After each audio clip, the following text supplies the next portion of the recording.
Integrating new PDA data.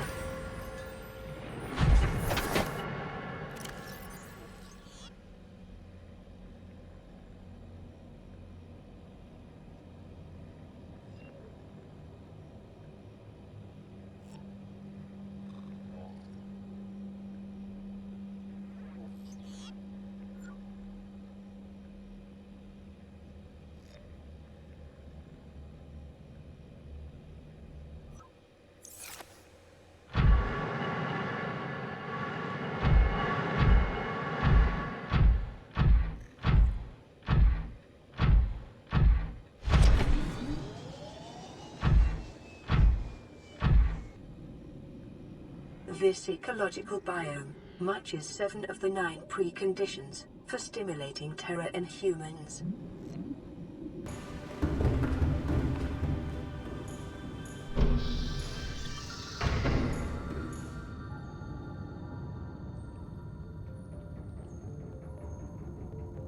Engine powering up.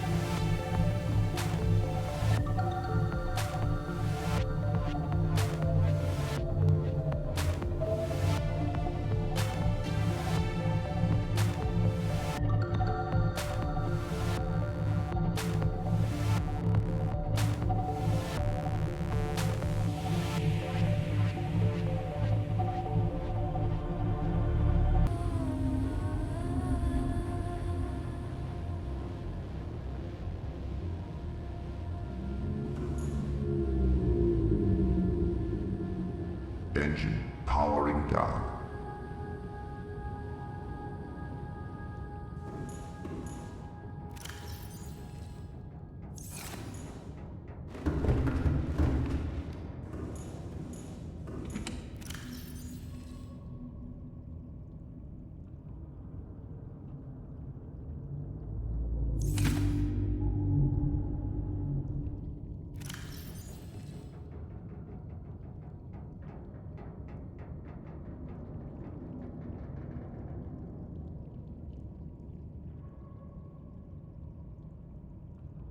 Short-range scans show a cave system, rich in fossilized remains beneath this area.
Welcome aboard, Captain. All systems online.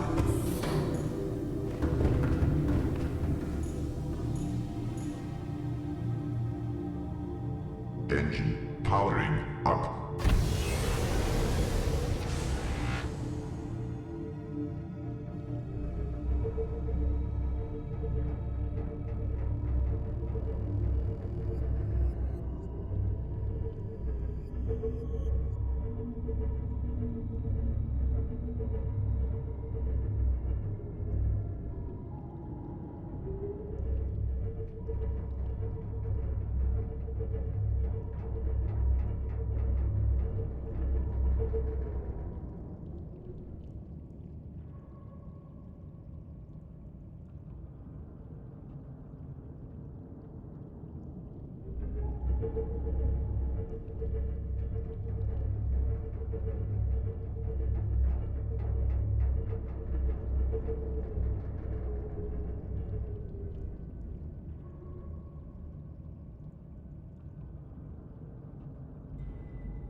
New blueprint acquired.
Welcome aboard, Captain. All systems online.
conditions in this cave support a microcosm of unique, possibly predatory life forms.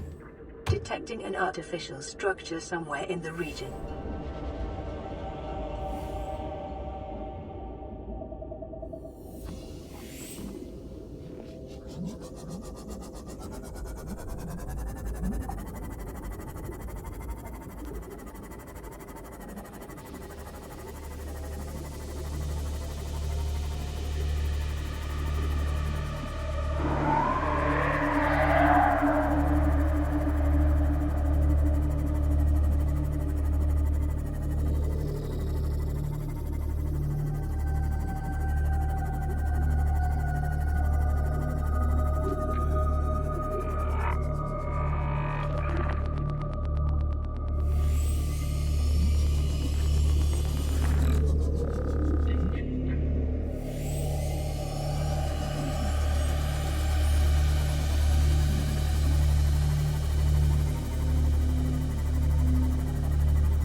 Integrating new PDA data.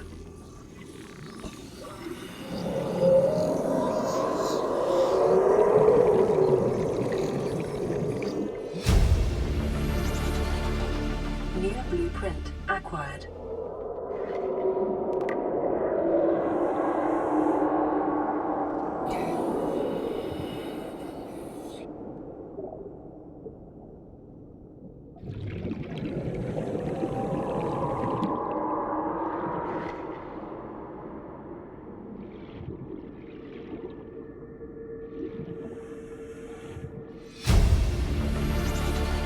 Integrating new PDA data.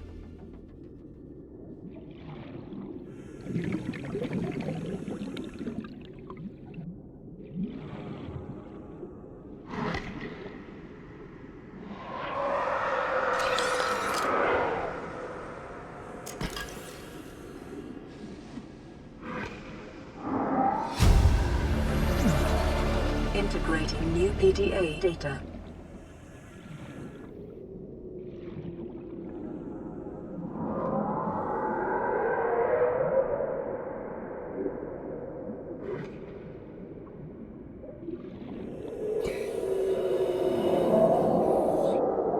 Signal location uploaded to PDA. Integrating new PDA data.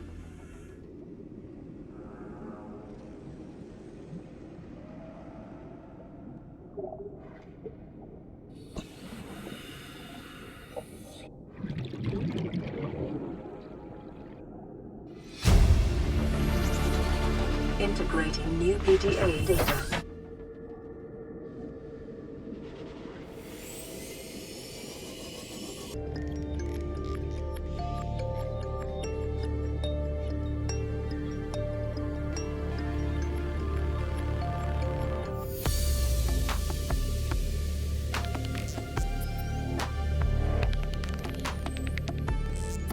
I thought it might get claustrophobic living underwater.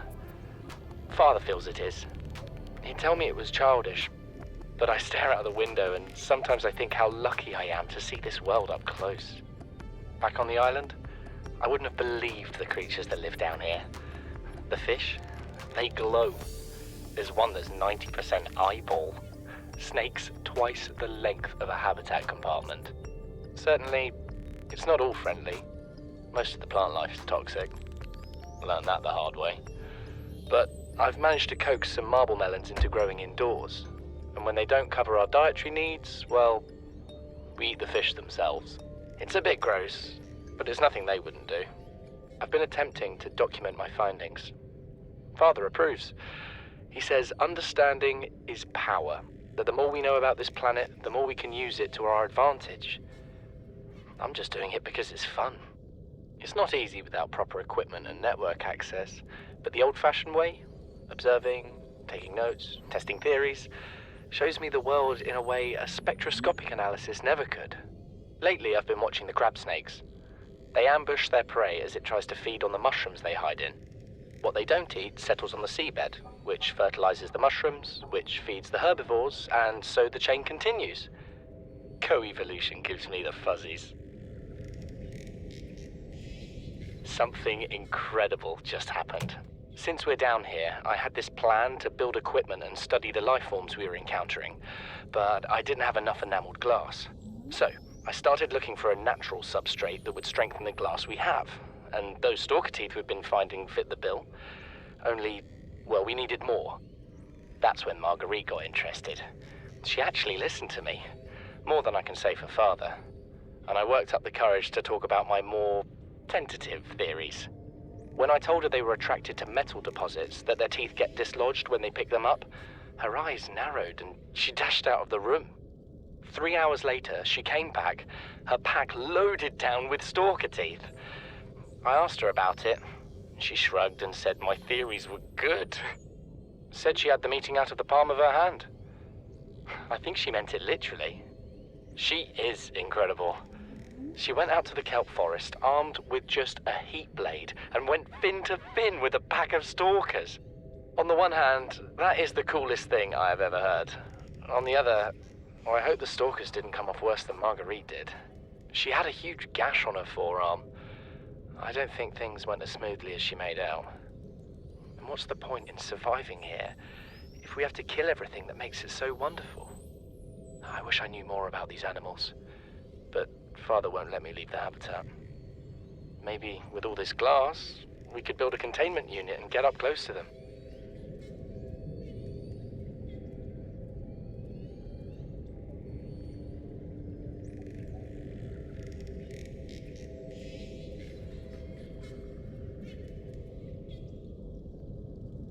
Son, there is always a pecking order, and in our world, money makes a hierarchy.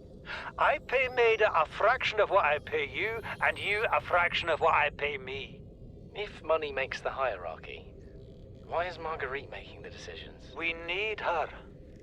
We let her think what she likes, so long as she does what she's told. What if she doesn't?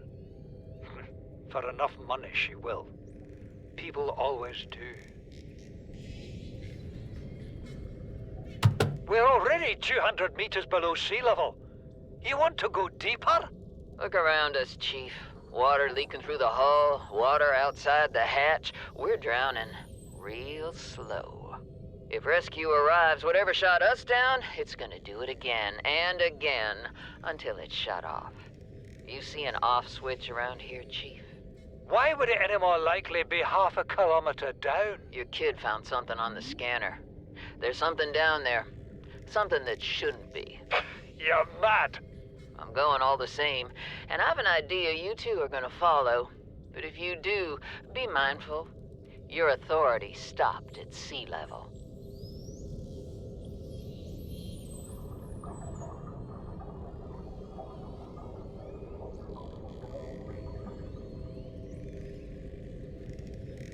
You know what Maida told me today? She wants to build a habitat 500 meters below sea level, more than a kilometer northeast of here. And she needs Bart and I to do it.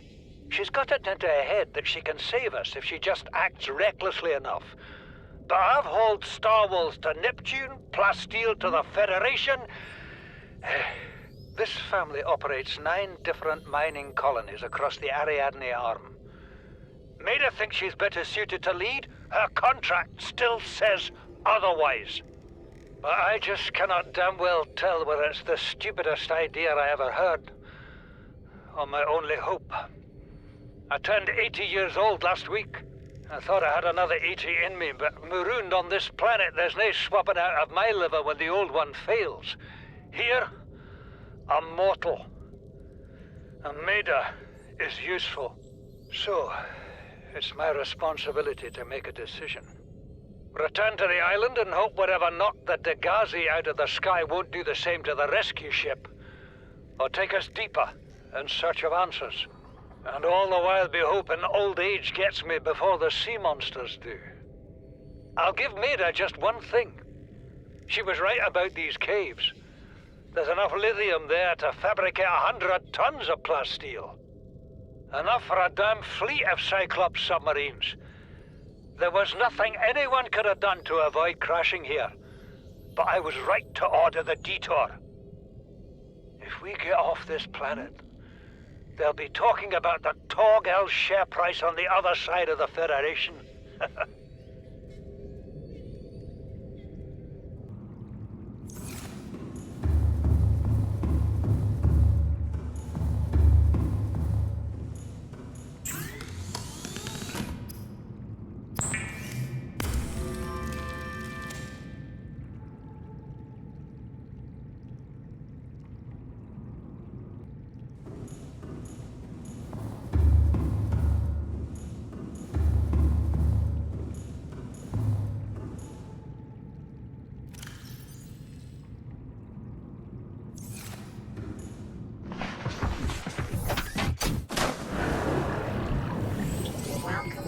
All systems online.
Welcome aboard, Captain.